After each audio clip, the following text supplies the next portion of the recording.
Sekarang kita mulai ya, Mo ya. Oke, mulai ya, kita mute ya. Oh ya, oke, mulai. Kita mulai. Ya. Baik. Shalom. Mute dulu ya. Shalom. Saya mute dulu. Selamat malam Romo Gunawan dan Bapak Ibu yang terkasih, pecinta firman Tuhan yang dikasihi Tuhan. Selamat berjumpa kembali dengan tim KKS Santo Gabriel Pulau Gebang dalam kursus virtual Injil Yohanes sesi yang kelima. Selama 2 jam ke depan, kita akan bersama-sama mendengarkan pengajaran yang akan disampaikan oleh Romo Gunawan. Melanjutkan sesi yang kemarin, pada malam hari ini kita akan masuk ke bab 3. Kebetulan saya lihat bab 3 ada 2 perikop dan terdiri dari 36 ayat. Semoga nanti bisa lanjut ke bab 4. Namun sebelumnya mari kita awali dulu dengan doa untuk mohon penyertaan Tuhan agar semua berjalan dengan lancar. Kita siapkan hati kita.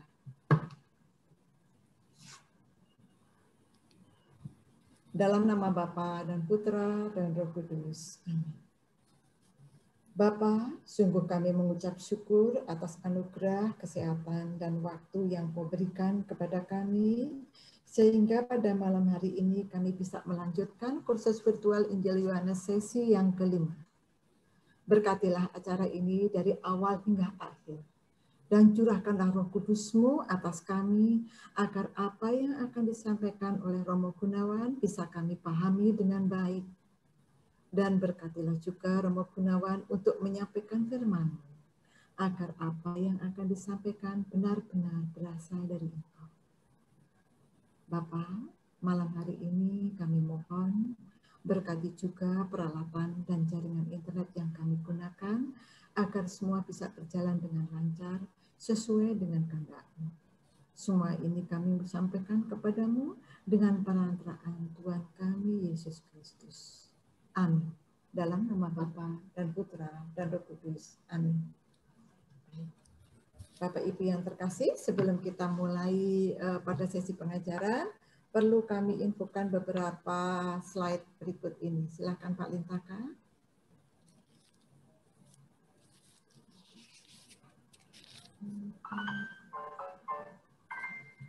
Ya, lanjut next Pak.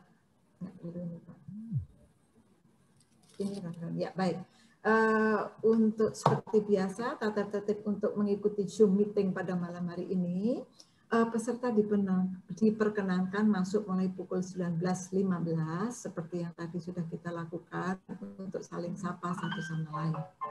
Peserta wajib rename dengan format nama panggilan di belakangnya dengan nama paroki masing-masing. Sebelum pembelajaran dimulai, mic dan video boleh dibuka. Selama sesi pembelajaran, mohon mic untuk di-off-kan dan video boleh on atau off. Peserta wajib berpakaian rapi dan dalam posisi duduk. Peserta wajib menyiapkan kitab suci dalam bentuk buku dan ketika membaca kitab suci, mohon diharapkan video boleh dibuka atau di-on-kan. Pertanyaan boleh disampaikan melalui live chat dengan format nama, bab, ayat berapa, dan pertanyaannya apa. Silahkan Bapak Ibu tulis di live chat, nanti kami akan sortir sesuai dengan bab yang disampaikan oleh Romo Gunawan pada malam hari ini. Ya, next Pak Lintaka. Ya, pada malam hari ini tidak ada kolektor, jadi ungkapan kasih Bapak Ibu boleh salurkan melalui BCA dengan rekening yang tertera di slide atas nama PKTP Santo Gabriel. Jangan lupa belakangnya terakhirnya dikasih digit 021 supaya untuk menandai bahwa ini untuk Injil Yohanes.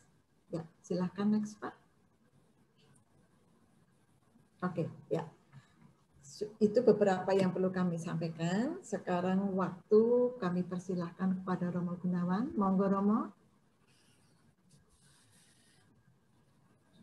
Para ibu bapak dan saudara-saudaraku terkasih, selamat malam. Salam sehat semuanya. Semoga kita senantiasa merasakan berkat-berkat Tuhan dari surga. Nah, hari ini kita melanjutkan, kita sampai pada pertemuan yang kelima, benar ya? Iya, betul, Mo. Sedikit review yang sudah kita pelajari, moga-moga ini menjadi satu pengetahuan yang baru yang sedikit banyak bisa dihafalkan sehingga kita bisa melanjutkan permenungan kita. Kita tahu bahwa Injil Yohanes sedikit berbeda atau bahkan banyak berbeda dengan Injil-Injil yang lain. Boleh dikatakan hampir seluruh Injil Yohanes berupa wejangan atau pengajaran-pengajaran, renungan-renungan yang tidak hanya kita bawa pada saat kita belajar, tapi kita bawa sebagai renungan harian atau sepanjang masa, supaya maksud dari penulis Injil Yohanes itu seperti yang ada di dalam maksud dan tujuan dicatat peristiwa-peristiwa dan wejangan ini, yakni supaya kamu percaya. Ya, itu harapan penulis Injil dan juga pasti Tuhan Yesus, supaya kamu percaya bahwa Yesuslah Mesias Anak Allah, dan supaya kamu oleh imanmu memperoleh hidup dalam namanya. Itu tertulis di dalam bab terakhir, bab 20 ayat 30 dan 31. Maka maksud kita belajar Injil Yohanes supaya kamu percaya. Seperti yang dikatakan oleh Yesus, berbahagialah yang tidak melihat namun percaya. Itu yang juga ada dalam Injil Yohanes bab 20 ketika menampakkan diri kepada Thomas. Nah, mengawali dari proses belajar kita sebagai orang yang belajar mau menjadi percaya dan semakin percaya, kita telah mempelajari awal dari Injil Yohanes, yakni prolog bab 1. Bab 1 nanti menggambarkan menjadi prolog dari seluruh Injil, dari awal sampai akhir. Nanti kalau kita semua membaca, pasti ada juga yang kembali ke bab 1, atau kata-kata ayat bab 1 diuraikan lebih dalam di bab-bab berikutnya.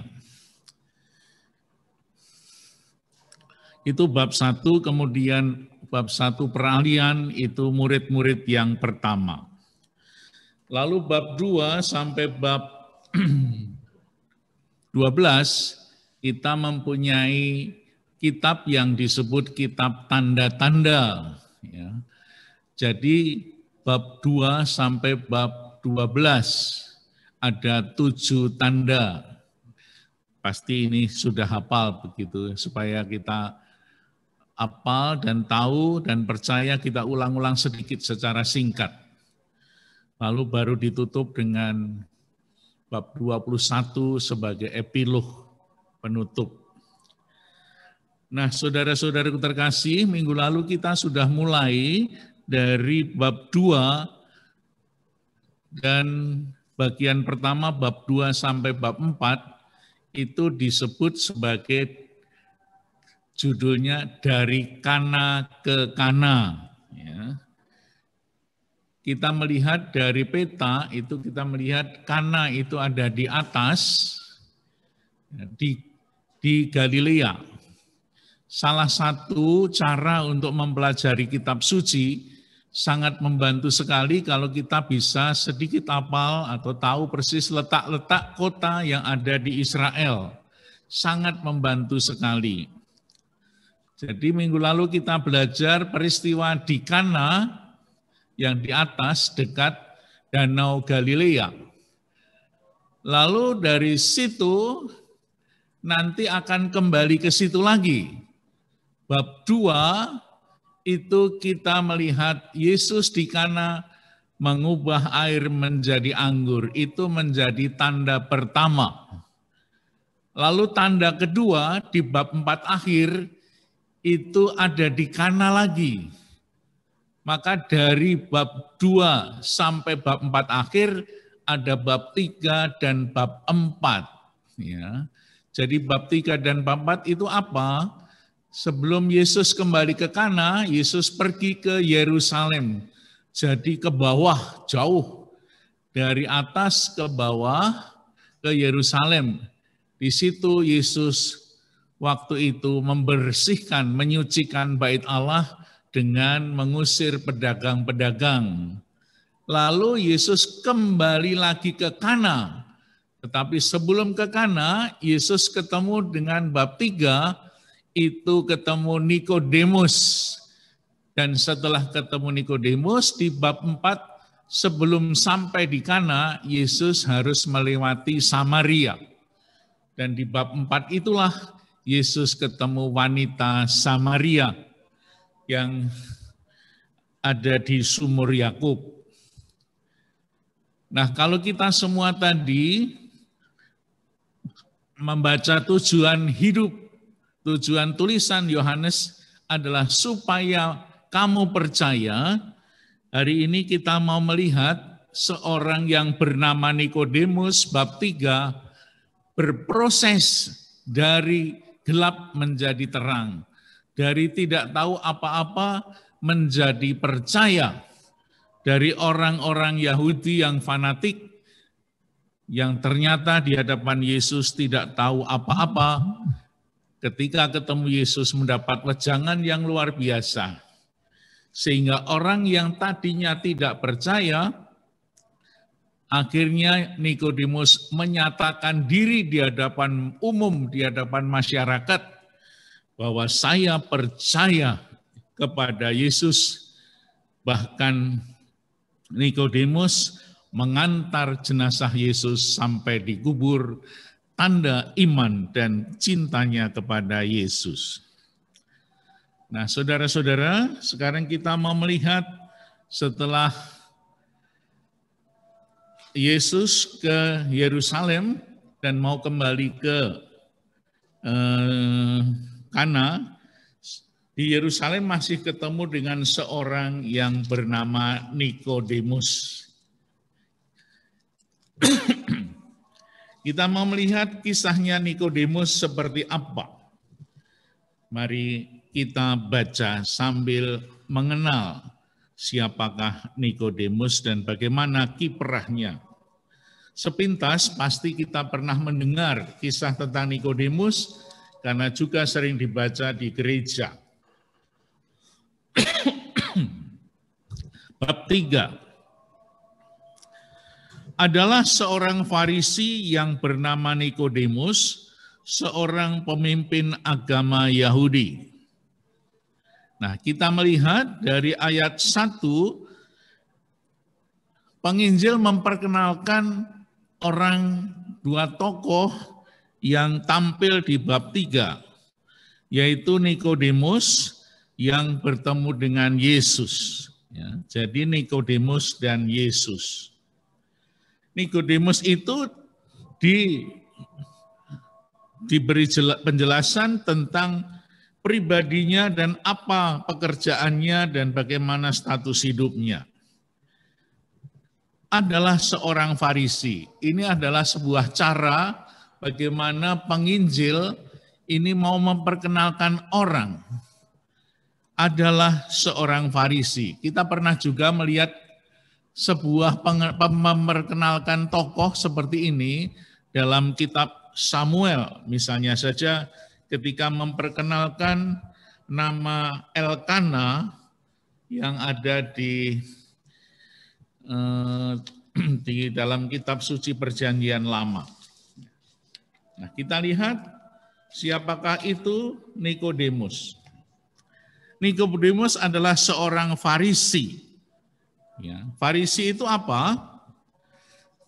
Di dalam masyarakat Yahudi ada 4 kelompok, lalu nanti ditambah 1 lagi.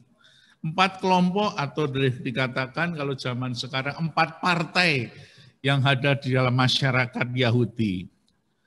Yang pertama adalah orang Farisi, yang kedua orang Saduki, yang ketiga adalah orang Eseni, yang keempat orang Selot, kelompok pemberontak. Lalu setelah Yesus naik ke surga, ada kelompok yakni orang Kristiani, orang Kristen yang berasal dari dulu orang Yahudi, beragama Yahudi atau beragama Yunani. Di dalam masyarakat Yahudi sangat dekat sekali dengan apa? Dengan agama dan budaya Yahudi dan juga agama serta budaya Yunani. Itulah yang mempengaruhi begitu banyak di dalam kitab suci kita.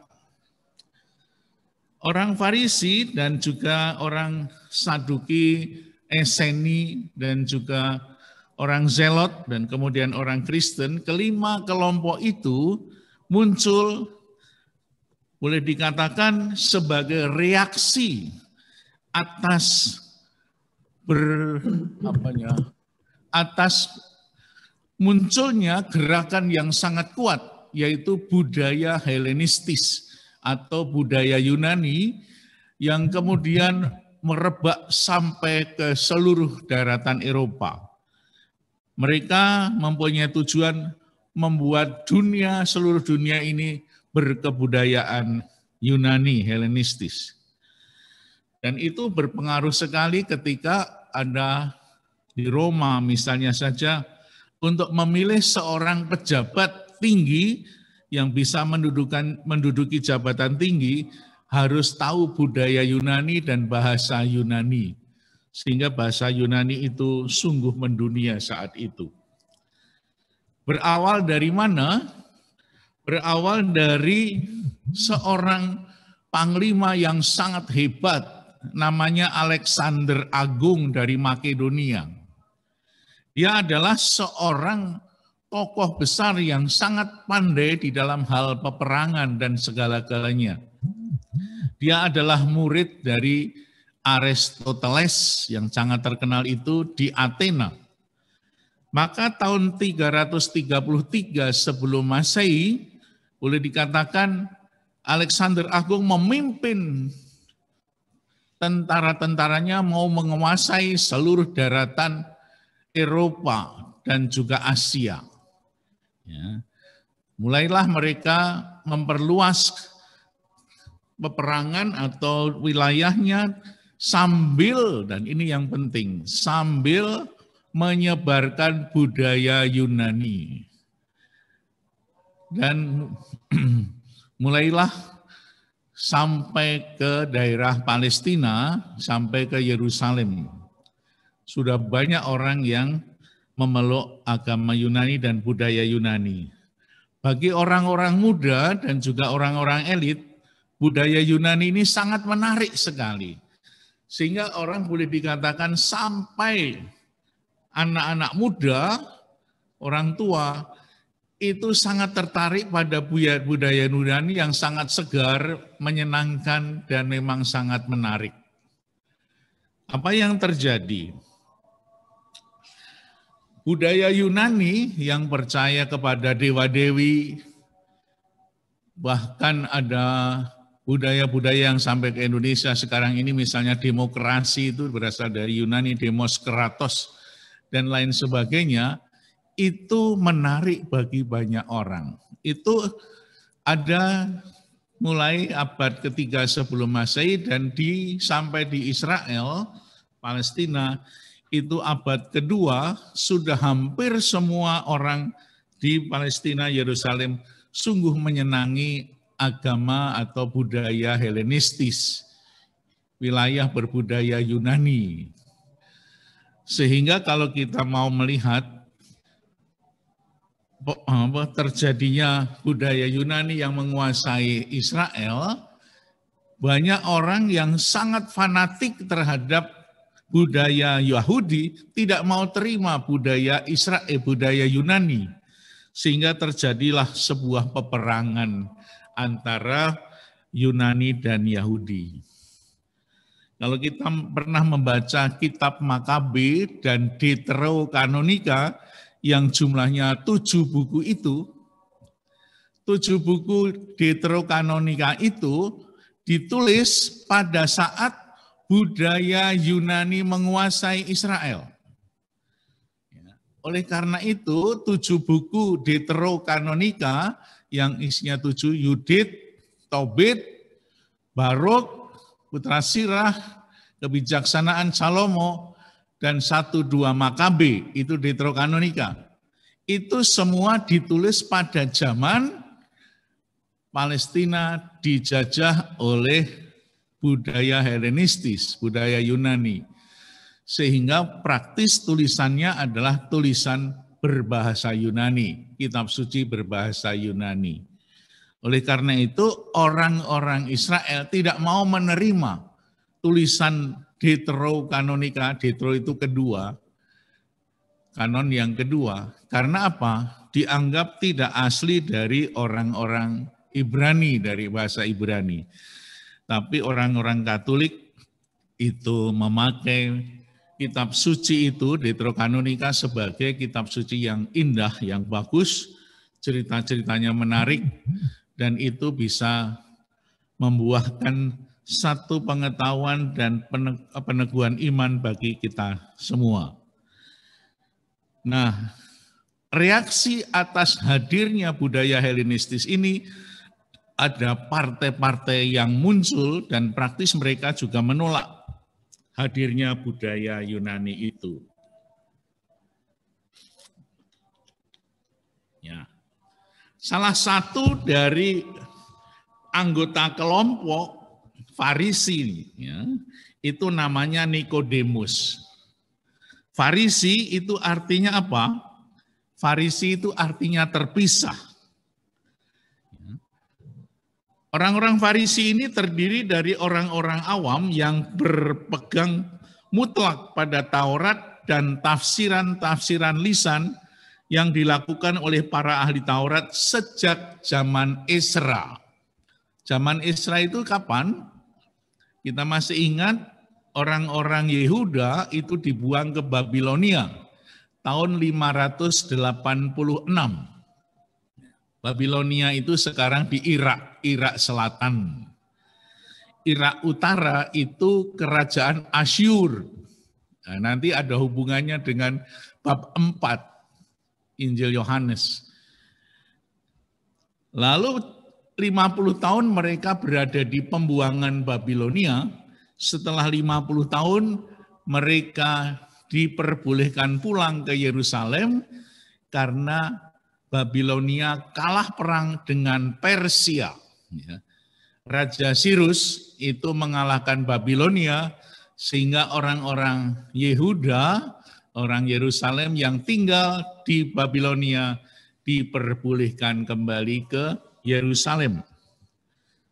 Dan mulailah itu, salah satunya adalah Ezra, seorang imam Yerusalem yang kemudian memperbaharui tentang Taurat dan juga tafsiran-tafsiran yang dibuat oleh para ahli Taurat.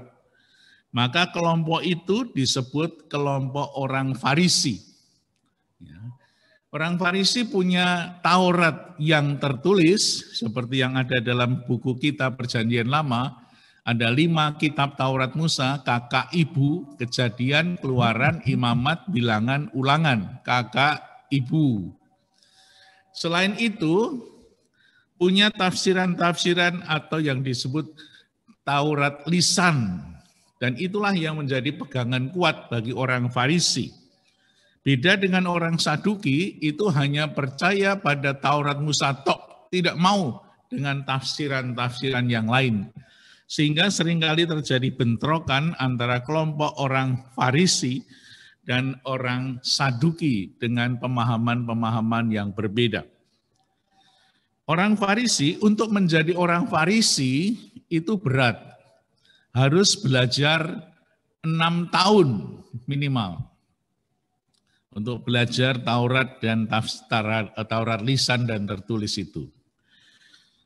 Selain itu, selain diajar Taurat, juga orang Farisi harus belajar salah satu dari kegiatan ekstrakurikuler. Itu yang dipakai untuk mencari apa? Mencari nafkah. Karena mereka punya kepandian tertentu sehingga tidak perlu mereka harus mencari pekerjaan-pekerjaan yang lain selain menjadi orang Farisi, tetapi sudah punya sebuah keahlian. Di dalam Perjanjian Baru, orang Farisi yang kemudian percaya kepada Yesus, yang pertama adalah Nikodemus yang ada dalam Injil. Yang kedua, Yusuf dari Arimatea. Nanti kita akan lihat. Lalu yang paling jelas itu, yang menyatakan diri secara terang-terangan dan mewartakan Yesus adalah Santo Paulus. Dia adalah orang Farisi, betul. Bahkan dia mengikuti mazhab atau aliran yang paling keras. Ya. Lalu percaya kepada Yesus atas panggilannya ketika dia berjalan ke Damsyik. Nah, itulah yang terjadi pada zaman itu. Nah, orang-orang Farisi ini kemudian hidup di tengah-tengah masyarakat yang jumlahnya tidak terlalu banyak pada waktu itu, hanya sekitar 6.000 orang. Nah, orang Farisi inilah yang kemudian menguasai masyarakat Israel selain orang Saduki. Orang Saduki adalah kelompok orang-orang yang kaya, orang-orang yang elit, tuan tanah, sedangkan orang Farisi adalah orang-orang awam biasa di tengah-tengah masyarakat. Itulah kira-kira yang disebut sebagai orang Farisi. Karena Farisi dan Saduki itu berpegang teguh pada Taurat, maka terjadilah bentrokan antara mereka dengan Tuhan Yesus. Yang pada saat itu Yesus tampil untuk menyuarakan suara yang berbeda dengan apa yang diyakini oleh orang-orang Farisi tentang Taurat. Bahkan Yesus yang datang itu betul-betul melawan Taurat. Meskipun dalam Injil Matius dikatakan menggenapinya. Artinya menggenapinya bukan sebagai yang mau menghapus, tetapi memberikan makna yang baru. Apa yang ditulis dalam kitab Taurat.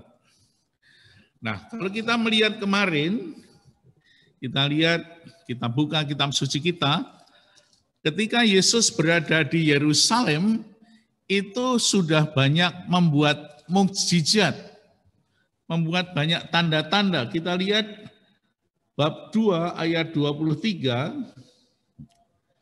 Injil Yohanes, kita buka, bab 2 ayat 23, sebelum bab 3, di sana dikatakan,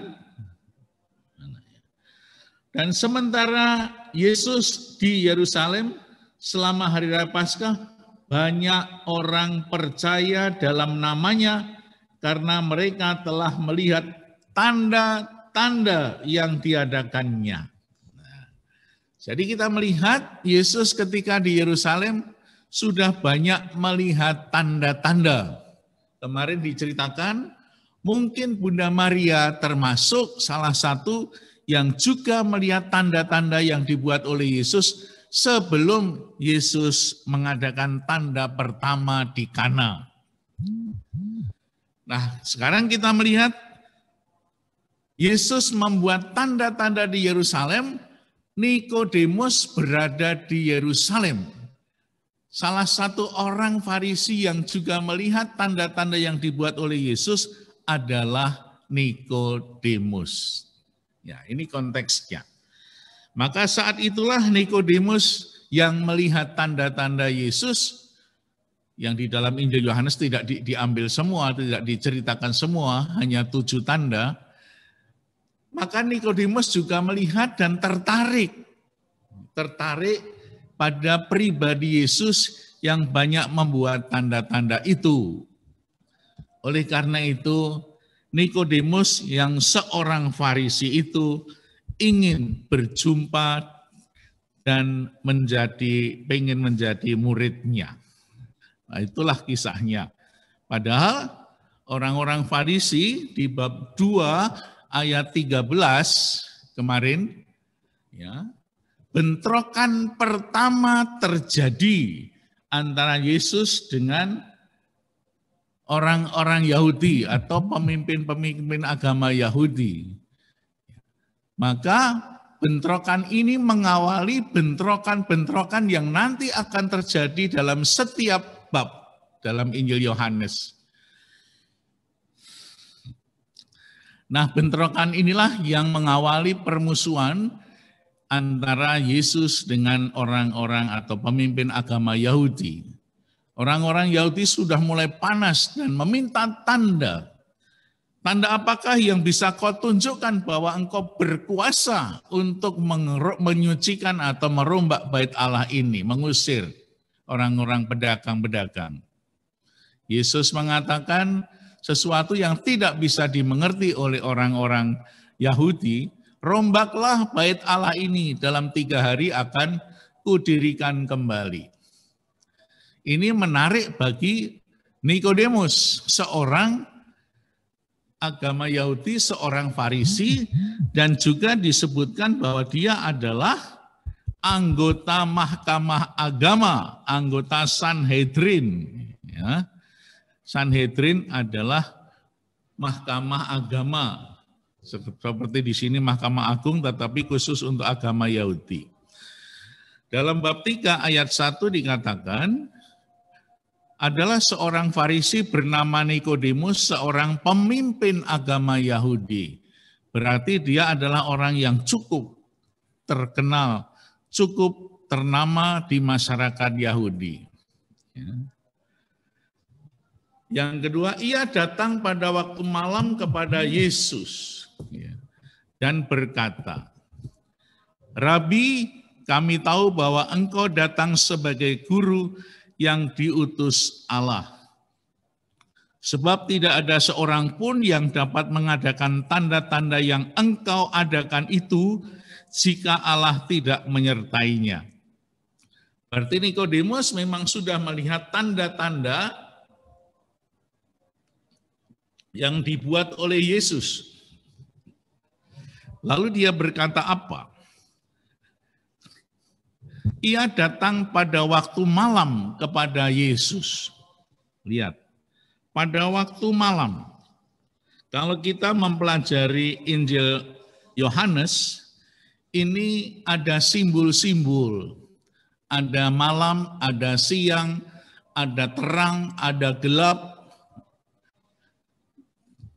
Dan semacam itulah menjadi simbol-simbol yang tidak hanya bisa dibaca saja, tetapi bagi Yohanes, Injil ini mempunyai makna yang sangat dalam.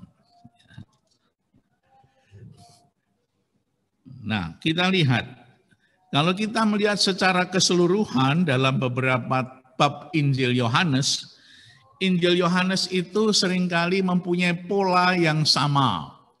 Pola yang pertama adalah pernyataan dari Yesus. Lalu ketika Yesus membuat pernyataan, lalu ada pertanyaan dari orang lain, Nikodemus, terus nanti kita melihat wanita Samaria. Dan rupa-rupanya apa yang dikatakan oleh Yesus seringkali, ini yang kedua, menimbulkan salah paham, tidak mengerti. Seperti yang pernah dikatakan oleh Yesus di bab 2, rombaklah bait Allah, dalam 3 hari aku akan mendirikannya lagi. Nggak ngerti apa itu maksudnya. Lalu Yesus baru menjelaskan kemudian. Pola ini akan kita ikuti beberapa kali di dalam bab-bab selanjutnya. Yesus memberi pernyataan, yang pertama, mereka tidak mengerti, salah paham, lalu dijelaskan oleh Yesus. Kalau kita lihat seperti itu, maka di dalam pembicaraan dengan Nikodemus di bab 3, kita akan melihat pola-pola yang sama. Dari bab 3 ayat 1 sampai ayat 2 dikatakan di sana. Ia datang pada waktu malam. Malam itu adalah gelap. Mungkin ada orang yang mengatakan kalau orang mau pergi ke mbah dukun itu memang harus malam-malam ya. Kalau Bapak Ibu berdoa, saya pernah melihat ada orang yang setiap malam jam 2 pagi itu berdoa di depan Gua Maria. Karena apa? Sangat tenang, sangat bisa mencerna apa makna dari doa, bisa berjumpa dari hati ke hati dengan Tuhan. Itu luar biasa. Maka kalau kita melihat bab 3, itu pembicaraan antara Yesus dengan Nikodemus, itu praktis. Ya. Tanya jawab itu pendek sekali. Hanya sampai bab 3 sampai ayat 12. Selebihnya itu adalah bukan dialog tetapi wejangan monolog dari Tuhan Yesus. Mari kita lihat. Setiap pertanyaan atau setiap jawaban Yesus selalu diawali dengan apa? Sungguh aku berkata kepadamu. Kita lihat ya. Ia datang pada waktu malam. Malam adalah gelap. Berarti bisa diartikan juga, satu, kenapa kok Nikodemus datang pada waktu malam? Karena orang-orang Yahudi, teman-temannya pemimpin agama Yahudi itu sudah bermusuhan dengan Yesus. Ketika Yesus mengusir binatang-binatang atau penjual-penjual pedagang bait Allah, sudah terjadi permusuhan. Maka Nikodemus datang pada waktu malam karena takut sama teman-temannya yang sama-sama Yahudi. Jangan-jangan nanti dikatakan oleh teman-temannya bahwa ia sekarang sudah tidak beragama Yahudi lagi tetapi mengikuti musuhnya yaitu Tuhan Yesus. Itu yang pertama. Yang kedua, malam juga bisa diartikan sebagai kegelapan hati. Ketika Nikodemus datang dalam hati yang gelap, artinya tidak tahu apa-apa. Dia tidak mengenal Kristus dengan baik. Dia berada dalam kegelapan, tetapi orang itu mau datang kepada sang terang. Ya. Kita akan melihat beberapa teks di mana ada gelap dan terang ada di situ juga. Ya. Misalnya saja, nanti bab 13 akan diceritakan bagaimana Yudas itu pergi meninggalkan perjamuan malam bersama dengan para muridnya pada waktu malam. Ya. Jadi pada waktu malam berarti apa? Kalau Nikodemus itu dari gelap menuju ke terang, Yudas dari terang menuju kepada kegelapan. Ya. Misalnya juga mari kita lihat bab 9 ayat 4, di sana juga ada dikatakan yang kurang lebih sama, bab 9 ayat 4. Kita buka tentang terang dan gelap. Bab 9 ayat 4. Bukan dia dan bukan juga orang tuanya, tetapi karena pekerjaan-pekerjaan harus dinyatakan di dalam dia. Kita harus mengerjakan pekerjaan dia yang mengutus aku selama masih siang. Ya. Akan datang malam di mana tidak ada seorang pun yang dapat bekerja. Ya. Jadi kata siang dan malam mempunyai arti yang sangat simbolik di dalam Injil Yohanes. Masih ada lain lagi, tapi kita terus saja supaya lebih cepat. Ya. Nah, kita teruskan.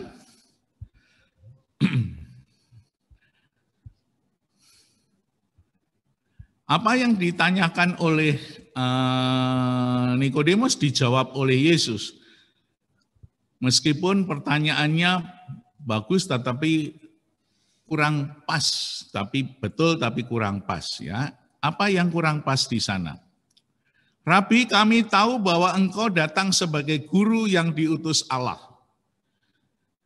Sebab tidak ada seorang pun yang dapat mengadakan tanda-tanda yang engkau adakan jika Allah tidak menyertainya. Ya. Ini benar ya. Jika Allah tidak menyertainya. Bahkan Allah tidak hanya menyertai, Tetapi Yesus itu keluar dari Allah. Kita lihat bab 1 ayat 1. Pada awalnya ada firman, dan firman itu adalah Allah. Ya, jadi firman itu kemudian menjadi manusia. Jadi Yesus sebagai firman yang menjadi manusia itu keluar dari Allah sendiri. Yesus kemudian menjawab, ini yang pertama. Aku berkata kepadamu. Nanti akan ada kata yang sama di teks sebelumnya 3 kali. Sesungguhnya jika seorang tidak dilahirkan kembali, ia tidak dapat melihat kerajaan Allah. Kata Nikodemus kepadanya, bagaimana mungkin seorang dilahirkan kalau ia sudah tua? Dapatkah ia masuk kembali ke dalam rahim ibunya dan dilahirkan lagi? Ya, ini pola. Yesus memberikan satu pernyataan bahwa kalau seorang tidak dilahirkan kembali tidak dapat melihat kerajaan Allah. Lalu disalah tangkap, salah paham. Nanti kita lihat di bab yang lain juga begitu. Bagaimana mungkin kok seorang dilahirkan kembali kalau sudah tua? Bagaimana dilahirkan dalam rahim ibu lagi? Jawab Yesus, aku berkata kepadamu, jika seorang tidak dilahirkan dari air dan roh, ia tidak dapat masuk ke dalam kerajaan Allah. Apa yang dilahirkan dari daging adalah daging, dan apa yang dilahirkan dari roh adalah roh. Janganlah engkau heran karena aku berkata kepadamu, kamu harus dilahirkan kembali. Angin bertiup kemana ia mau, dan engkau mendengar bunyinya, tapi engkau tidak tahu di mana ia datang atau kemana ia pergi. Demikianlah halnya dengan tiap-tiap orang yang lahir dari roh. Salah paham lagi. Nikodemus menjawab, bagaimana mungkin hal itu terjadi? Jawab Yesus, engkau adalah pengajar Israel dan engkau tidak mengerti hal itu? Kata yang sama keluar lagi. Aku berkata kepadamu. Sampai 3 kali Yesus mengatakan begitu. Sesungguhnya kami berkata-kata tentang apa yang kami ketahui dan kami saksikan dengan apa yang kami lihat, tetapi kamu tidak menerima kesaksian itu. Kamu tidak percaya bahwa waktu aku berkata dengan kamu tentang hal-hal duniawi, bagaimana kamu akan percaya kalau aku berkata tentang hal-hal surgawi? Ya. Nah, kita melihat ada 3 hal atau 2 hal yang dibahas di dalam pembicaraan Yesus dengan Nikodemus. Yang pertama tentang kerajaan Allah ada di ayat 2 dan 3. Yang kedua di dalam ayat 4 sampai 8 itu tentang dilahirkan dari air dan roh. Lalu dari ayat 9 dan seterusnya tentang anak manusia. Itu 3 hal yang dibicarakan oleh Yesus bersama dengan Nikodemus. Nah, kita melihat di ayat 3. Ya. Sesungguhnya jika seorang tidak dilahirkan kembali, ia tidak dapat melihat kerajaan Allah. Ya. Ini sesuatu yang dalam Injil Yohanes tidak banyak dibicarakan tentang kerajaan Allah. Ya, kalau di dalam Injil Matius bahkan menjadi tema kerajaan Allah. Tetapi di dalam Injil Yohanes, kata kerajaan Allah hanya dipakai 1 kali ini. Ya. Lalu baru nanti dipakai lagi ketika Yesus diadili di Pontius Pilatus. Tapi tidak memakai kerajaan Allah, tapi kerajaan. Kerajaanku bukan dari dunia ini. Dan itu saja. Karena apa? Di dalam Injil Yohanes dipakai sebagai atau mempunyai arti yang lain dalam arti kata. Kerajaan Allah adalah kerajaan yang hidup. Maka kalau orang tidak dilahirkan kembali, ia tidak dapat melihat kerajaan Allah.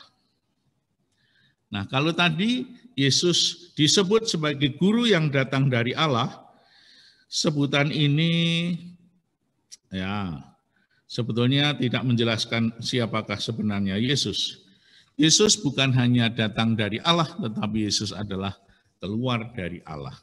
Itu nanti ada banyak teks yang menyatakan kembali ke bab 1 ayat 1 ini.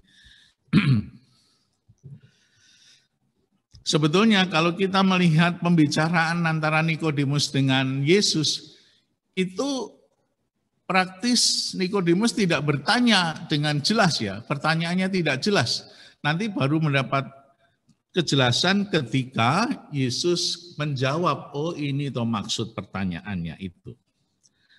Nah kemudian kalau tidak lahir kembali, tidak akan melihat kerajaan Allah.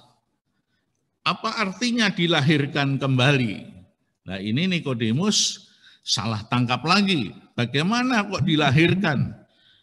Kan manusia sudah lahir kok dilahirkan kembali.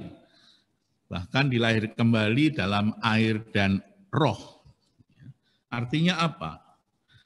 Nikodemus sebagai seorang guru agama, sebagai ahli Taurat, ternyata di depan Yesus itu tidak tahu apa-apa. Ya. Padahal dia pengajar sebagai guru, ternyata masih on di hadapan Yesus. Nah, apa artinya lahir kembali di dalam kerajaan Allah?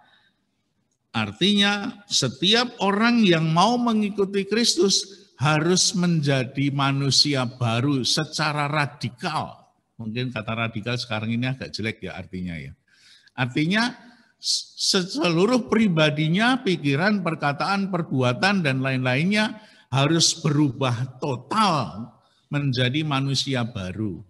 Seperti kalau kita dibaptis, ya, menjadi orang Katolik, itu memang harus berubah total cara berpikir, cara bertindak, cara menghayati, dan cara melayani, dan lain sebagainya harus sesuai dengan Yesus. Dan inilah yang tidak mudah dan tidak diketahui oleh Nikodemus meskipun dia adalah seorang guru yang hebat di masyarakat Yahudi.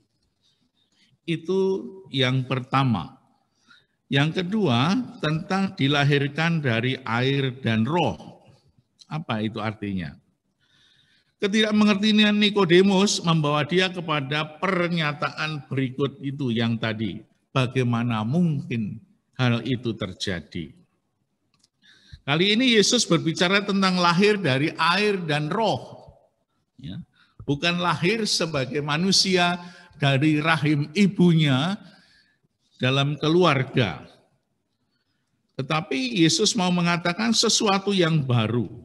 Roh adalah rohani, Roh Kudus adalah lahir sebagai manusia baru dalam seluruh dirinya, bukan hanya fisiknya, tetapi seluruh pribadinya. Dan inilah proses pertama Nikodemus yang diajar oleh Yesus, bahwa Nikodemus harus menjadi manusia baru. Cara berpikirnya baru, cara bertindaknya baru. Dan apa yang dibuat oleh Nikodemus setelah berguru kepada Yesus itu berubah total. Sekalian kita melihat proses Nikodemus menjadi orang yang hebat ya. Kita melihat Yohanes 7, cerita tentang Nikodemus juga. Apa yang dibuat oleh Nikodemus ketika Yesus mau dihukum. Ya.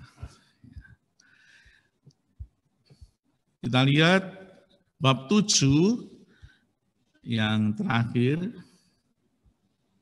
Mana ini ya? 45. Yesus dibela oleh Nikodemus. Ketika Yesus mau diadili, ditangkap, Nikodemuslah yang membela Yesus. Maka penjaga itu pergi kepada imam-imam kepala dan orang Farisi dan berkata, "Mengapa kamu tidak membawanya?" Jawab penjaga itu, "Belum pernah seorang manusia berkata seperti orang itu."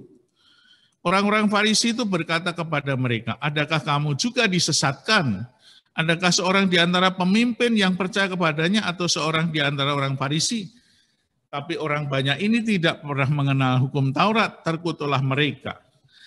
Nikodemus, seorang dari mereka yang dahulu telah datang kepadanya, berkata kepada mereka, apakah Taurat kita menghukum seorang sebelum ia didengar dan sebelum orang mengetahui apa yang telah dibuatnya?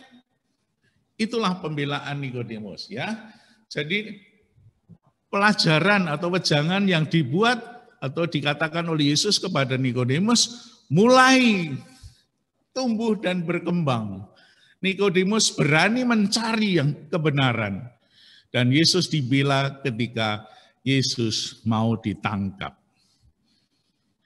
Itulah Nikodemus yang ditulis dalam Injil Yohanes, ada 3 teks. Bab 3, proses bagaimana Nikodemus mencari terang. Meskipun pertama-tama nabrak-nabrak dan tidak mudah, dia tidak mudeng-mudeng, tidak mengerti apa yang dikatakan oleh Yesus, tetapi apa yang dikatakan oleh Yesus dicerna betul-betul di dalam hatinya, sehingga dia siap dan mau menerima Yesus menjadi manusia baru. Dan pernyataan iman, kepercayaan seperti yang diinginkan oleh Yohanes supaya kamu menjadi percaya, ternyata betul-betul dihayati oleh Nikodemus sampai di depan teman-temannya, orang-orang yang bekerja sebagai anggota Mahkamah Agama. Nikodemus berani mengatakan dan membela Yesus, ya, bahwa Yesus yang mau diadili atau yang mau ditangkap, dibunuh tanpa diberi kesempatan untuk membela diri, ternyata Nikodemus berani dengan terang-terangan melawan Mahkamah Agama itu. Ya. Lalu pernyataan secara umum itu dinyatakan oleh Nikodemus ketika Yesus mau dikuburkan.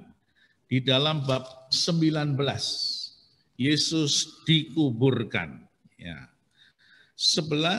Bab 19 ayat 39. Bab 19 ayat 39.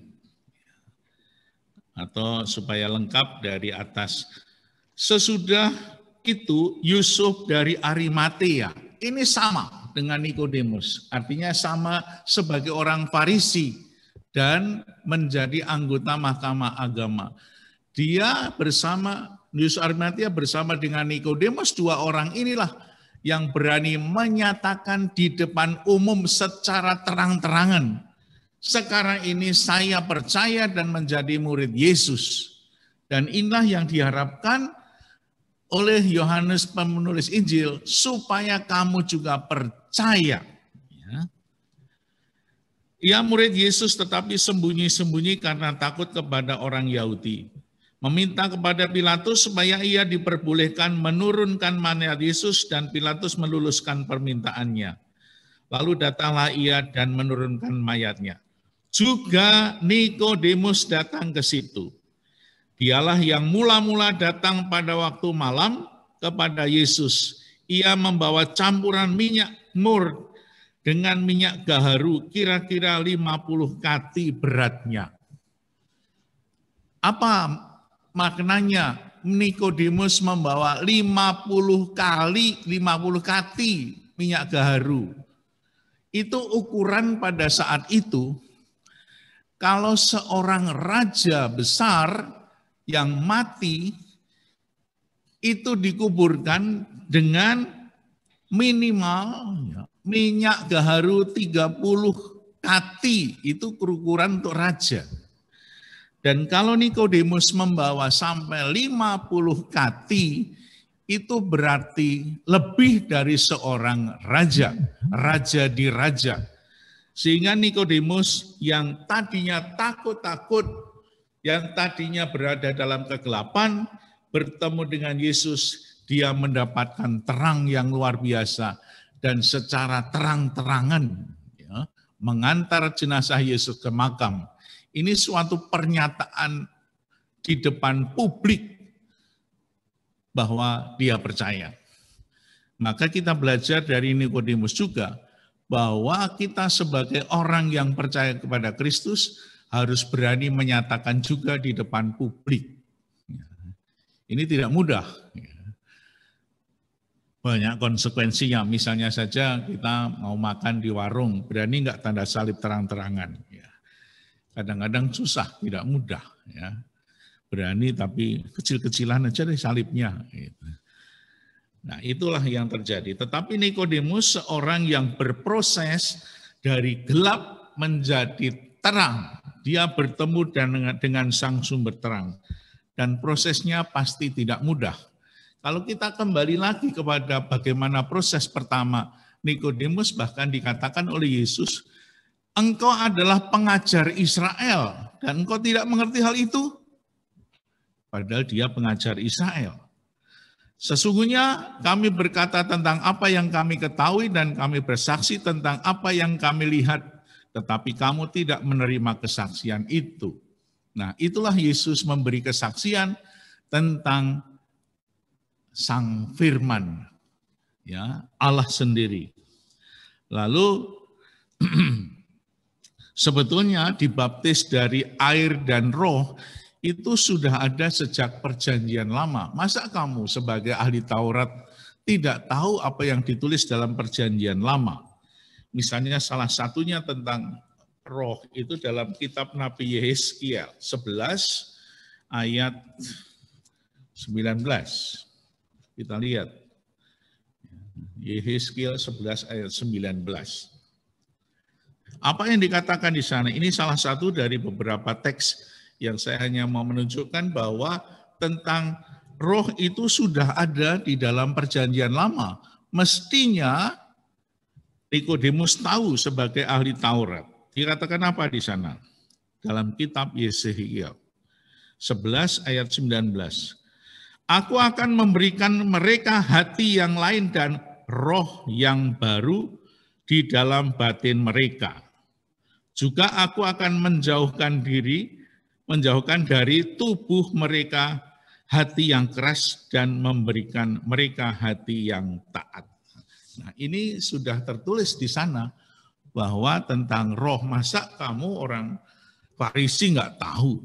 Tetapi Yesus memberitahukan kepada Nikodemus bahwa dia bersaksi tentang surga. Hanya dia yang telah turun dari surga yang tahu tentang itu. Nah, jadi Yesus berkata tentang apa?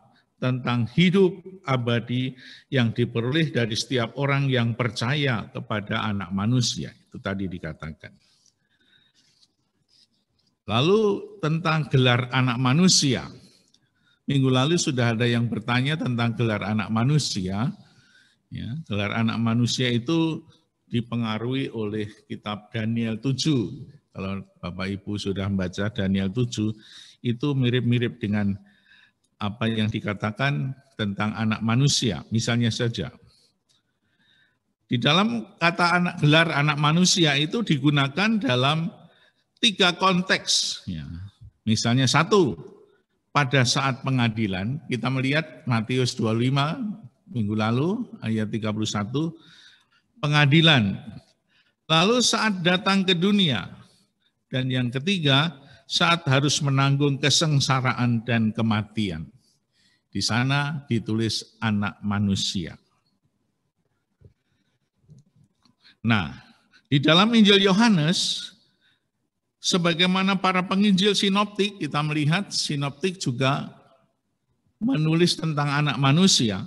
Ya, itu menghubungkan gelar anak manusia itu dengan hamba Yahweh, hamba yang menderita. Misalnya di dalam kitab Nabi Yesaya, khususnya di Yesaya bab 52 sampai bab 53, di dalam kidung keempat itu diungkapkan hamba Yahweh yang akan ditinggikan dan dimuliakan, ya, yang memberikan selamat. Maka di bawahnya dikatakan satu perbandingan keselamatan anak manusia itu dengan apa yang dikatakan dalam kitab Bilangan 19 ketika orang-orang Israel berjalan di padang gurun, mereka pada mati. Dan ketika ada ular tembaga yang dipasang pada tiang, setiap orang yang melihat dan percaya kepada ular yang bisa memandang, itu dia akan hidup kembali. Maka semacam itulah yang mau dikatakan oleh Yohanes, seperti orang yang pada waktu di padang gurun melihat ular tembaga dan menjadi hidup, begitu juga setiap orang yang melihat Yesus yang tergantung di kayu salib, dia akan mendapatkan kehidupan yang baru, kehidupan yang kekal. Nah, itulah yang mau dikatakan Yesus kepada Nikodemus. Satu kata yang sangat terkenal, yang seringkali kita kutip di mana-mana, itu menjadi sebuah kesimpulan atau boleh dikatakan ini adalah sebuah kata-kata yang bermakna dalam, sangat teologis. Bab 3 ayat 16, Bapak Ibu pasti sudah sering kali membaca. Begitu besar kasih Allah akan dunia ini, sehingga ia telah mengaruniakan anaknya yang tunggal, supaya setiap orang yang percaya kepadanya tidak binasa, melainkan beroleh hidup yang kekal. Nah, ini satu ungkapan yang sangat dalam, artinya boleh dikatakan memberikan sebuah kesimpulan dari seluruh pernyataan Yesus. Siapakah Yesus itu? Nah, itulah yang juga menjadi keyakinan dari Nikodemus, sehingga Nikodemus akhirnya menjadi murid Yesus yang percaya kepadanya. Dan disinilah pertama kali juga disebut sebagai Bapa ya. Karena begitu besarnya kasih Allah ke dunia sehingga ia telah mengaruniakan anaknya. Siapa yang mengaruniakan anaknya? Yaitu Bapa yang ada di surga, seperti bab 1 ayat 1. Supaya setiap orang yang percaya kepadanya tidak binasa, melainkan memperoleh hidup yang kekal. Itulah. Lalu selanjutnya,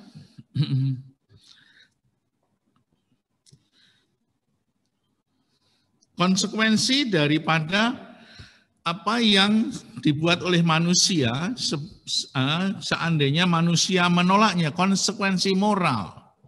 Kita lihat, sebab Allah mengutus anaknya ke dalam dunia bukan untuk menghakimi dunia, melainkan untuk menyelamatkannya oleh Dia. Nah, inilah Allah yang mengutus anaknya yang tunggal datang untuk menyelamatkan dunia. Di dalam bab 1 ayat 1 itu ada sedikit kalimat atau ayat yang mengatakan, Dia datang kepada miliknya, milik kepunyaannya, tetapi milik kepunyaannya tidak menerima Dia. Ya. Jadi ada orang yang menerima, yang percaya. Nanti kita lihat dalam setiap peristiwa ada orang yang percaya dan ada orang yang menolak. Maka konsekuensi moralnya apa? Ayat 18. Barang siapa percaya kepadanya, ia tidak akan dihukum. Barang siapa tidak percaya, ia telah berada di bawah hukuman, sebab ia tidak percaya dalam anak tunggal Allah. Ya. Jadi kita melihat bahwa yang percaya selamat, yang tidak percaya akan sudah terhukum dengan sendirinya. Ya.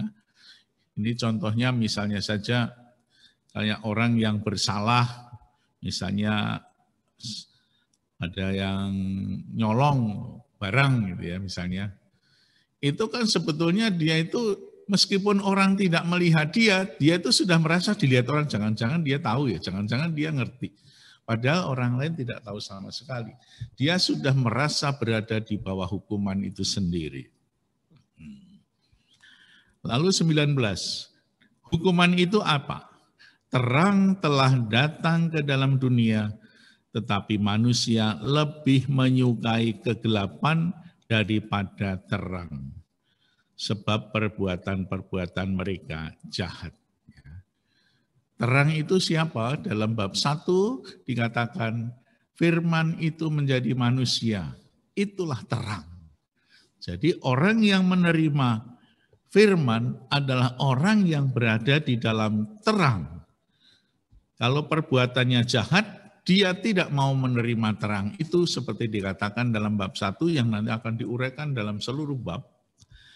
Mereka tidak menerima. Berarti perbuatan-perbuatan jahat itu adalah kegelapan. Sebab barang siapa berbuat jahat, membenci terang. Terang itu cahaya, cahaya itu adalah Kristus sendiri.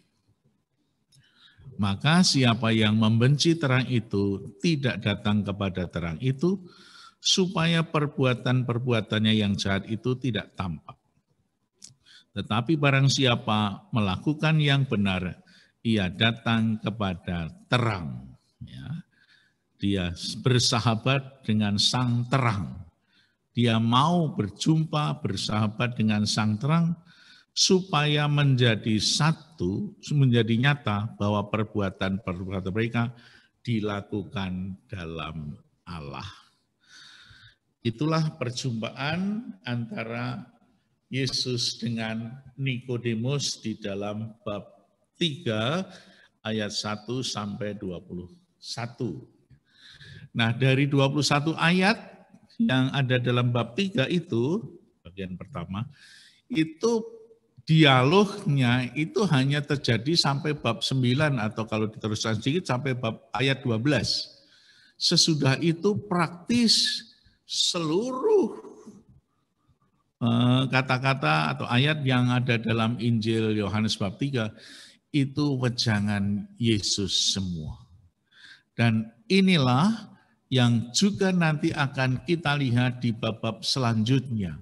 Peristiwa sebentar nanti wejangannya itu begitu panjang. Ya, misalnya nanti bab 6 itu sangat panjang sekali wejangan dan makna dari peristiwa yang dialami oleh para murid. Ya, dengan demikian Nikodemus selesai, kita sudah mengetahui bahwa kalau kita cerita tentang Nikodemus itu hanya ada dalam Injil Yohanes dan ada di 3 bab, bab 3, bab 7 dan bab 19. Dan kalau kita urutkan ketiga ayat ini, kita melihat begitu tampak proses perkembangan dari orang yang berada dalam kegelapan menjadi orang yang berada dalam terang. Jadi orang yang tidak beriman dan tidak tahu apa-apa menjadi orang yang menyatakan secara publik dan berani menyatakan diri di depan umum, saya murid Yesus. Saya percaya kepada Yesus. Apalagi kalau Nikodemus bersama dengan Yusuf dari Arimatia berani menguburkan jenazah Yesus. Ya. Kalau di dalam tradisi-tradisi kita ini ada peristiwa-peristiwa apa, perkawinan atau apa, itu enggak datang enggak apa-apa. Tapi kalau ada kematian, sedapat mungkin itu datang. Ya. Maka kalau kita semua sekarang ini diajak untuk banyak terlibat di dalam lingkungan, dalam gereja, itu menjadi sebuah tanda cinta kita dan ungkapan cinta kepada Yesus, di mana Yesus juga membangkitkan orang mati. Tanpa keterlibatan kita, tanpa tidak menjadi berkat, kita belum sampai kepada terang. Maka keterlibatan kita menjadi berkat bagi orang lain, seperti Nikodemus. Berani terus terang di hadapan banyak orang, untuk menyatakan saya murid Yesus. Ya. Pasti mungkin dalam kondisi sekarang harus bijaksana. Nah, sekarang setelah Nikodemus selesai, ya, moga-moga apa yang diajarkan oleh Yesus tentang lahir dari air dan roh, itu kemudian ada beberapa orang yang ahli kitab suci juga mengartikan secara sakramental. Itu yang terjadi. Mungkin nanti masih ada yang mau tanya, boleh. Lalu sesudah selesai Nikodemus, muncul kembali Yohanes Pembaptis. Nah, dalam prolog kita masih ingat bukan? Bab 1, ya, di sana juga diceritakan tentang Yohanes Pembaptis. Ya. Di dalam ayat bab 1 ayat 6 sampai 8, lalu dilanjutkan ayat 14. Ya. Datanglah seorang yang diutus oleh Allah, namanya Yohanes.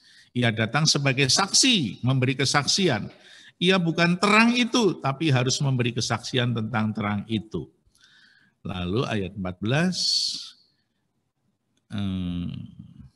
ayat 15, Yohanes memberi kesaksian tentang dia dan berseru, inilah dia yang kumaksudkan ketika aku berkata, kemudian daripadaku akan datang dia yang telah mendahului aku, sebab dia telah ada sebelum aku. Nah, lalu sekarang ini dalam bab 3 muncul lagi di tengah-tengah perjumpaan Yesus dengan Nikodemus, Yohanes yang dalam bab 1 menjadi saksi, memberi kesaksian di dalam perjalanan kitab suci Nikodemus, di tengah-tengahnya Yohanes memberi kesaksian. Kesaksian Yohanes tentang Yesus. Sesudah itu Yesus pergi dengan murid-muridnya ke tanah Yudea dan ia diam di sana bersama-sama mereka dan membaptis. Ya. Dari pernyataan ayat 22 ini, 3 ayat 22 itu dinyatakan secara gamblang bahwa Yesus juga membaptis. Jadi kalau ada orang yang bertanya, apakah Yesus pernah membaptis orang?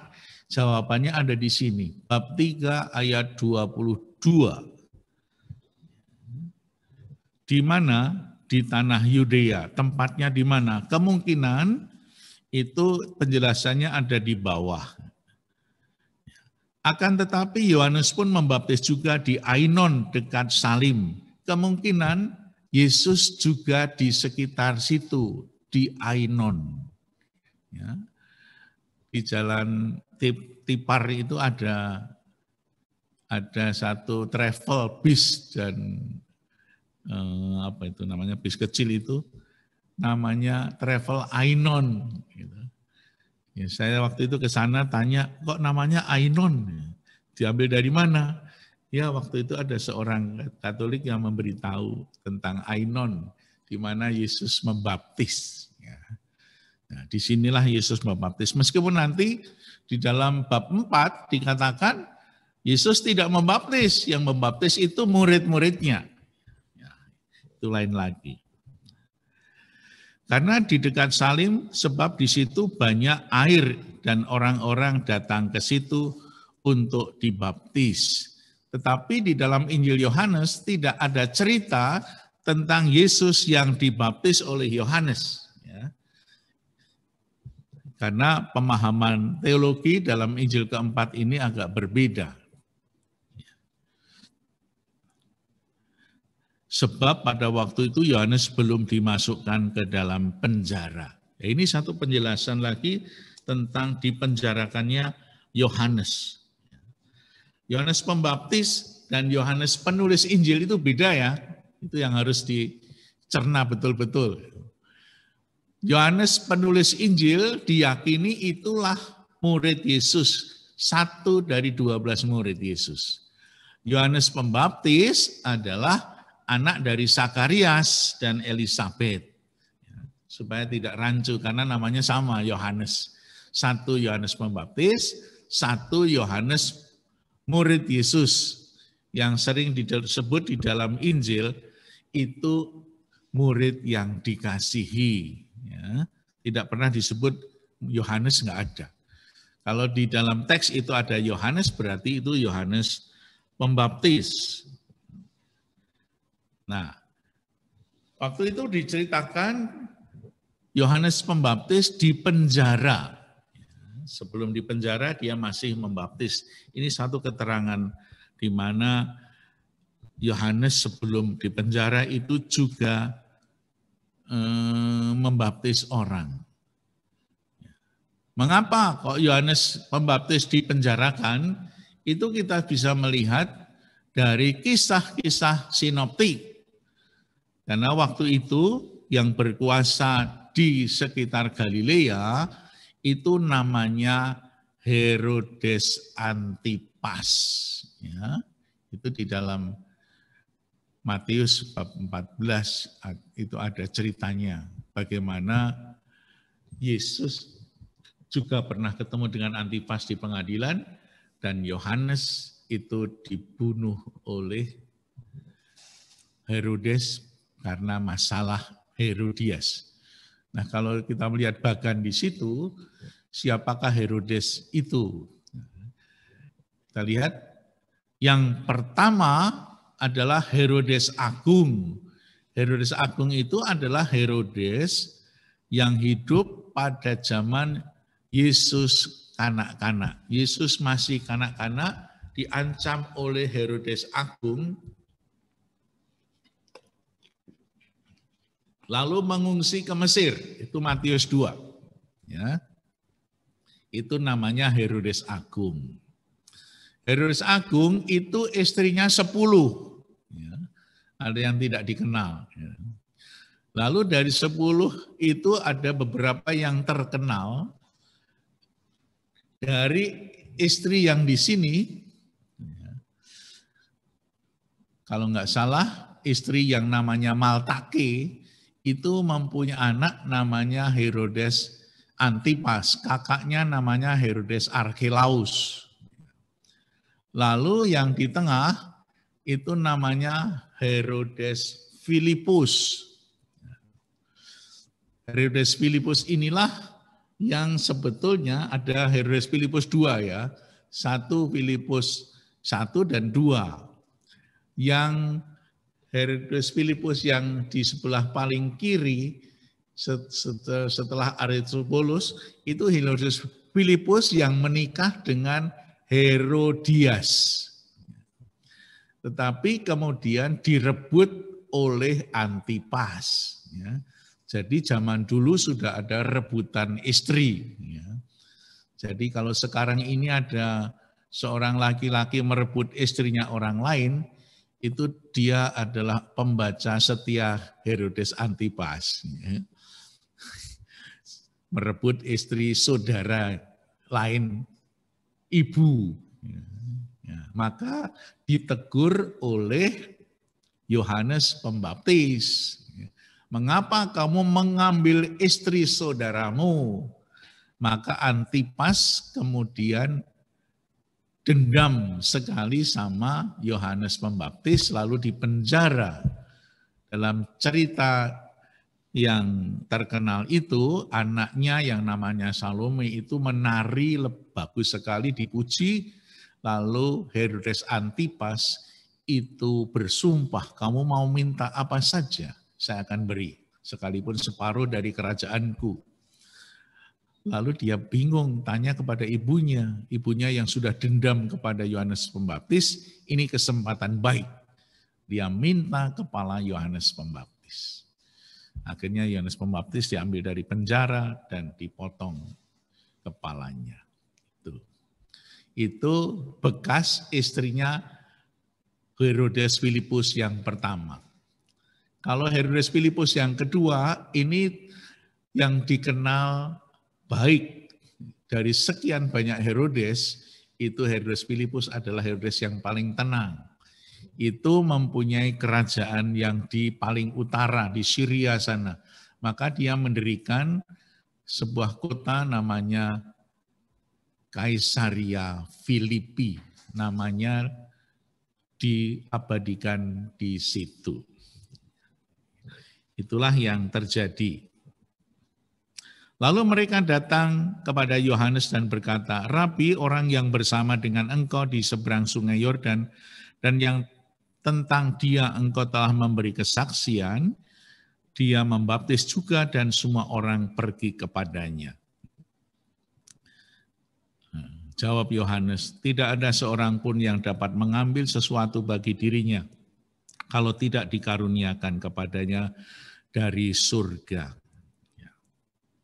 Itu semua pernyataan-pernyataan ini kan mengacu kepada bab 1 ayat 1. Siapakah Yesus? Sang Firman yang menjadi manusia yang datang dari surga ke dunia.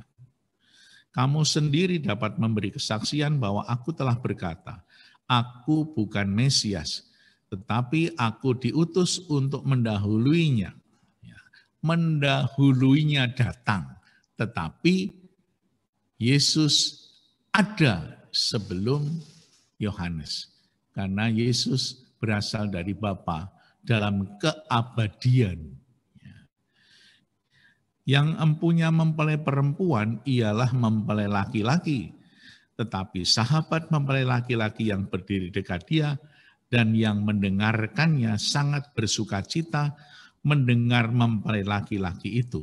Itulah sukacitaku dan sekarang sukacitaku menjadi penuh. Nah, mempelai itu adalah Yesus, sahabat mempelai itu adalah Yohanes. Jadi Yohanes bersukacita karena melihat sang mempelai laki-laki. Lalu ini kata yang seringkali dikutip, kata-kata bab 3 ayat 30, Yohanes menyatakan, iya, Yesus harus makin besar, tapi aku harus semakin kecil. Siapa yang datang dari atas adalah dia, adalah di atas semuanya. Siapa yang berasal dari bumi termasuk pada bumi dan berkata-kata dalam bahasa bumi. Siapa yang datang dari surga adalah di atas semuanya. Ia memberi kesaksian tentang apa yang dilihatnya dan didengarnya. Tapi tak seorang pun menerima kesaksiannya itu. Siapa yang menerima kesaksian itu, ia mengaku bahwa Allah adalah benar.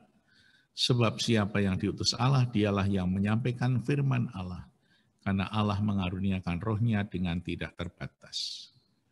Bapa mengasihi anak dan telah menyerahkan segala sesuatu kepadanya.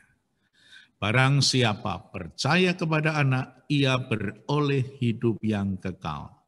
Tapi barang siapa tidak taat kepada anak, ia tidak akan melihat hidup, melainkan murka Allah tetap ada di atasnya.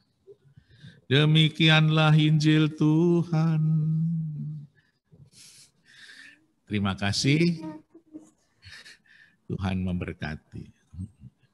Amin.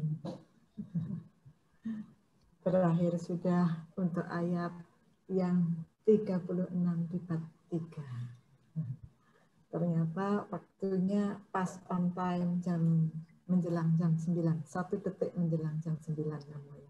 Pas banget ini. Ya, Bapak Ibu, berakhir sudah untuk pengajaran pada malam hari ini. Dari materi Romo Gun yang barusan disampaikan, ada 2 perikop yang bisa kita tarik dari presentasi Romo pada malam hari ini, yaitu tentang Nikodemus. Romo tadi sudah menjelaskan bagus banget bahwa pertumbuhan iman Nikodemus dari gelap ke terang dan disampaikan di ayat-ayat yang lain sampai kita menjadi lebih paham. Dan yang berikutnya adalah kesaksian tentang Yohanes. Ya, dengan demikian berakhir sudah pembelajaran sesi 5 pada malam hari ini. Sebelum ditutup dengan doa penutup oleh Bu Windy, saya mengucapkan banyak terima kasih kepada Romo Gun yang sudah menerangkan dengan jelas, terutama di bab 3 ini, kita jadi semakin tahu bagaimana perkembangan iman Nikodemus yang dari gelap menjadi terang dan bagaimana kesaksian Yohanes tentang Yesus. Itu semoga akan memperdalam iman kita semuanya. Terima kasih juga kepada teman-teman yang sudah bertugas, baik secara di belakang layar, terutama untuk Pak Lintaka, Pak Paul, dan juga Pak dari Komsos, kita dibantu sama Komsos untuk recordingnya, juga Pak Eribertus juga. Terima kasih banyak, dan terima kasih juga untuk Pak Heru yang backup saya juga. Terima kasih untuk Bu Windy yang backup saya juga. Ya, saya mohon maaf bila tutur kata saya ada yang salah, tidak berkenan. Apakah ada pengumuman tambahan dari Romo untuk 2 minggu yang akan datang, Mo? Ya, kita baca bab 4 saja. Siapkan. Oh, begitu. Ya. Kembali ke Kana. Kembali ke Kana. Jadi ada di bagian pertama, kemungkinan ya tadi saya lupa mengatakan bahwa Nikodemus ini menjadi awal orang pertama yang dicantumkan di dalam Injil Yohanes, di mana orang mulai mencari Yesus dan menjadi percaya. Nanti kisah-kisah sesudahnya akan dilanjutkan dengan orang-orang yang juga menjadi percaya. Untuk minggu depan, 2 minggu depan itu ada wanita Samaria. Siapa wanita Samaria itu? Nanti akan kita lihat, karena kata Samaria itu sudah mempunyai arti yang negatif di mata orang Yahudi. Ya. Lalu nanti Yesus kembali ke Kana dengan mukjizat yang kedua atau tanda kedua. Jadi dari Kana ke Kana. Nanti bab 5 itu tentang orang yang sudah 38 tahun menderita lumpuh dan disembuhkan di kolam Bethesda dan lain sebagainya. Jadi berturut-turut ini orang pertama yang mendapat wejangan panjang dari Yesus, dan contoh pertama orang yang menjadi percaya bahkan berani mengatakan dirinya sebagai murid Yesus di publik. Dan kalau kita mengacu kepada tujuan dari Injil Yohanes supaya kamu menjadi percaya. Marilah kita menjadi percaya kepada Yesus. Amin. Jadi saya ulang sekali lagi, mohon Bapak Ibu untuk 2 minggu yang akan datang kita akan bertemu kembali dan siapkan membaca bab 4. Cukup panjang nih bab 4 ini besok ya. Jadi kita punya butuh stamina yang kuat. Ya. Baik, silakan Bu Windy, kita tutup dengan doa penutup. Oke, terima kasih teman-teman yang malam ini sudah bersama-sama belajar Injil Yohanes bab 3. Mari kita tutup dengan doa dan nanti berkat dari Romo Gun. Dalam nama Bapa, Putra, dan Roh Kudus. Amin. Bapa di surga, kami mengucap syukur atas kebaikan-Mu yang memberikan kesempatan kami boleh semakin mengenal Engkau dengan pewartaan dalam Injil Yohanes yang malam ini kami pelajari. Tuhan, kiranya Engkau memberikan kesehatan yang baik kepada Romo Gun dan kepada kami semua supaya kami tetap semangat untuk lebih mendalami lagi sabda-Mu. Tuhan, sebentar lagi kami akan beristirahat di rumah kami masing-masing. Kiranya Engkau memberkati istirahat kami malam ini dan besok kami boleh kembali menjalani hari yang baru dengan kesehatan yang baik. Dan kami mohonkan berkat-Mu melalui perantaraan dari Romo Gunawan. Tuhan sertamu. Dan sertamu juga. Semoga kita senantiasa dilindungi dengan berkat Allah yang Maha Kuasa, Bapa dan Putra dan Roh Kudus. Amin. Terima kasih. Sampai jumpa. Terima kasih Romo. Terima kasih Bapak Ibu.